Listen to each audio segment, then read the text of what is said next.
Carpe Diem. Seize the day. Make your life extraordinary. About a year ago or so in English class, I watched a genuinely phenomenal movie. It was called Dead Poets Society, and guys, I think it changed my life. Alright, so if you guys aren't already familiar, the story follows the slice of life misadventures of these ambitious teenage boys as they navigate their life through a strict academic boarding school. It's a little bit like OSA, so cautious incoming grade 10s. The plot itself revolves around Mr. Keating, their new English teacher. Mr. Keating isn't your average English teacher. He teaches these students more than just grammar, syntax, and proper vernacular. He teaches these students about life.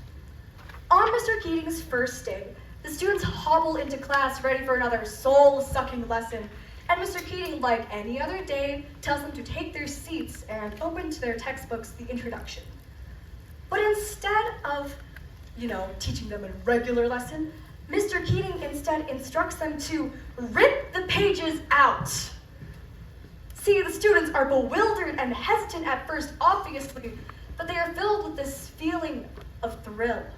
Was it maybe the idea of defacing something like a textbook?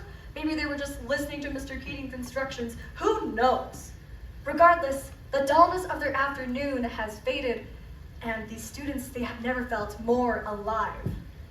This frame right here, this is the students' first taste of adventure.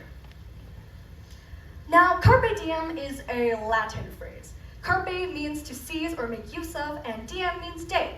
Carpe diem, seize the day. It's a phrase that encourages you to do more. Hello, everybody. My name is Adelyn Noh, and in case you've forgotten, this TED Talk is about the Carpe Diem paradox. We expect ourselves to live certain lives, to be certain people, to do more than we are now. But today, I'm here to tell you that you are doing perfectly fine, that you are already happy. Throughout my life, I've learned that saying empty phrases like carpe diem can only make yourself feel more unmotivated, overwhelmed, and unworthy. This is the nature of the carpe diem paradox. A phrase meant to encourage and motivate only propels this sort of procrastination cycle, making the greatness of adventure irrelevant. So let's just preface this and say that personally, I love carpe diem, guys. Carpe diem, I literally grew up with it. I read stories like All the Places You'll Go. I read poems like Oh Me, Oh Life by Walt Whitman. And I read, watched Dead Poets Society. And of course, Ferris Bueller, the classic. And guys, I'll be honest with you, I was like a super nerd. I literally wrote essays about carpe diem. It was really, really bad. So obviously, I am this huge carpe diem fan, right? I should be exemplifying this seize the day lifestyle. Well, in reality, this is me. I am the opposite of a carpe diem example. I am stinky, tired, god-awful sleep schedule, horribly tired. Did I mention stinky? I do not exemplify carpe diem whatsoever. But I wrote essays about the topic, right? What's up with the disparity? Well, let's get into that. Carpe diem, you see. All right, let's get into that disparity. Sorry about that, guys. I used to love vegetables as a kid. Unlike most kids my age, my mom never really forced a healthy eating habit onto me, and so I grew up never being forced to eat what I didn't want to. My brother, on the other hand, he hates vegetables. But my brother, when he came, my mother forced a healthy eating regimen onto him.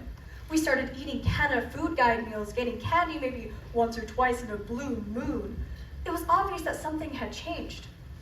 The takeaway here is that the moment that my mother established control over my brother's eating habits, he started to get worse and worse. You see, we often try to save ourselves and others from failure. But it's okay to let go. Sometimes we have to trust the process.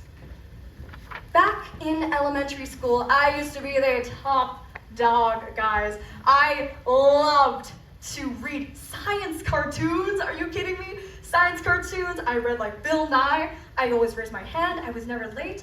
I was the peak example of carpe diem. I always got myself out there and I did as much as I could. But as I started to grow, so did the weight on my shoulders.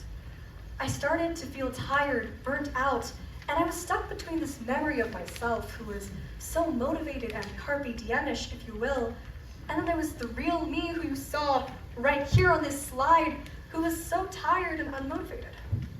This is the Carpe Diem paradox. The more you tell yourself to be something that you aren't, the more you lose it. Don't fall into a mold that you don't fit into. I guarantee that after this TED Talk, after you guys hear all these stories and speeches about adventure, will you guys really go and exemplify Carpe Diem? Probably not. And I think it's better this way. Don't tell yourself empty phrases like Carpe Diem. Taste the feeling of ripping pages out of a textbook, not because you can, but because you must. Don't literally guys, stop chasing Carpe Diem like it's a finish line. The thrill of living doesn't come from forcing yourself to seize the day. It comes from when you take a step back and you really let yourself live. Thank you for coming to my TED Talk.